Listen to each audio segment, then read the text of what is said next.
Good morning everybody, it's Mrs Harrison here. I hope you had a lovely weekend as far as is possible, played lots of games and rested. Thanks to the teachers who have set up the work for you to be doing from home this week, and I will continue to read a story for you every day. Yesterday I did put the poll up quite late, so I'm sorry about that, but the winner was by over 50 votes for Dinosaurs and All That Rubbish by Michael Foreman, who's one of my favourite authors. So we will begin. A man stood on a hill and looked at a star. All he thought about, dreamed about, was the star. Grass grew high and trees grew tall. The man climbed to the top of a tree and tried to reach the star, but he was nowhere near it. The trees filled with birds which flew still nearer the star. "I must fly," said the man. "I have money. I have many men working for me. I must fly. Somehow I must fly." You can see him in the tree just here. He's a very posh looking man with a top hat and a tie on. And he's just desperate to get up to the star like the birds. The man owned some factories nearby. "Build me a rocket," he ordered. "Cut down the trees, dig out the coal, burn whatever will burn, and build me a rocket to reach the stars." All day and all night the fires in the factories huffed and puffed. Smoke and fumes and waste and rubbish poured out and piled up. At last the rocket was ready, but there was nowhere for it to be launched. Everywhere was piled high with heaps of waste from the factories. The man took his rocket to the top of a heap and set off for the star. When he landed on the star, the man looked about him. There was nothing to see. He walked and walked, looking for something to admire, but still there was nothing. No trees, no flowers, and not a blade of grass. Sadly, he looked around, but the only thing of wonder was another star, far off in the black sky. "I will go to that star," said the man, and away he went again in his rocket. On Earth, the piles of rubbish smouldered and burned, and the mountains rumbled. Far below the surface, the heat disturbed the sleep of the dinosaurs, who had lain hidden away for hundreds of years. They heaved and stretched, the earth cracked, and out came all sorts of creatures. A dinosaur held his nose as he looked around. "Pooh!" he said. "There's nothing on this planet but mess. If we're going to live here, we'll have to get busy." You can see. Some of the dinosaurs burned rubbish in volcanoes.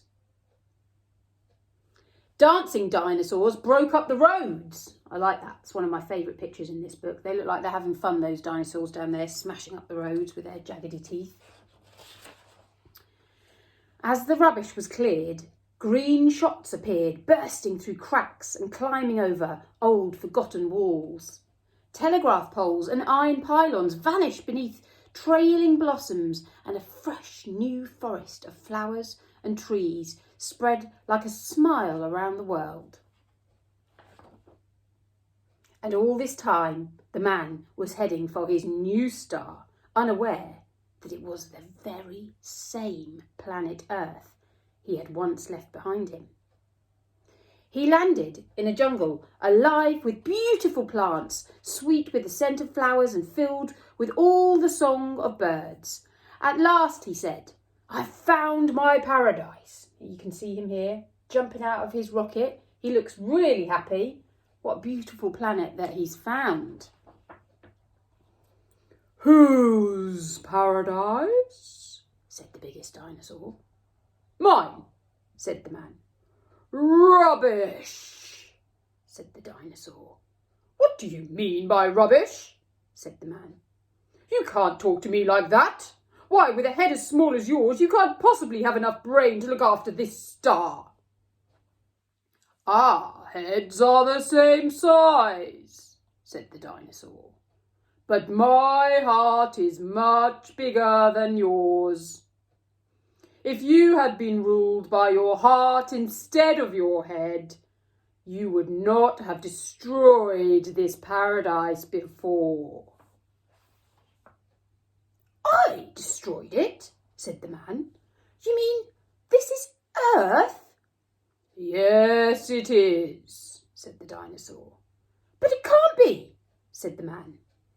"It is," said the dinosaur.